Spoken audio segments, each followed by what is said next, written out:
Hello नमस्कार विद्यार्थी मित्रों, आपणी चेनल में तमारुं स्वागत है। तो आजना विडियो में आपणे पूरक परीक्षा परिणाम ने लईने बात करवाना छे। तो विद्यार्थी मित्रों, धोरण 10 ना विद्यार्थीओ होय के 12 कॉमर्स, आर्ट्स, साइंस गमे ते प्रवाहना विद्यार्थीओ बधा विद्यार्थीओनुं रिजल्ट आजना दिवसे एटले के 29/7/2024 बपोरना 12 वागे आववानुं छे। तो घणा विद्यार्थीओने घणा टाइमथी कॉमेंटो आवी रही हती के पूरक परीक्षानुं रिजल्ट क्यारे। तो मैं तमने कीधुं तुं एक दिवस पहेला ज खबर पड़शे के ज्यारे रिजल्ट आववानुं छे त्यारे।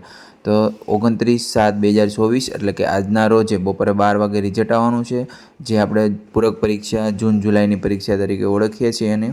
अने ए रिजल्ट जोवा माटे तमारे सीट नंबर एंटर करवानो होय छे। त्यार पछी जो विद्यार्थी मित्रों तमारे आ बधुं ना करवुं होय तो आ वॉट्सएप नंबर पण आपेलो छे। वॉट्सएप नंबर उपर तमे तमारो सीट नंबर एंटर करशो तो तमारे तरत ज रिजल्ट मोकली आपवामां आवशे। अने तमने तो पण ना जोता आवडे तो तमे कॉमेंटनी अंदर तमारो सीट नंबर एंटर करी अने कॉमेंट करी शको छो। तो हूँ तमने एनुं तमारुं रिजल्ट जणावी आपीश। तो विद्यार्थी मित्रों, विडियो पसंद आवे तो विडियोने लाइक करो, चेनलने सब्सक्राइब करो और अमारी साथे जोडाયેલા रहो। जय हिंद, जय भारत।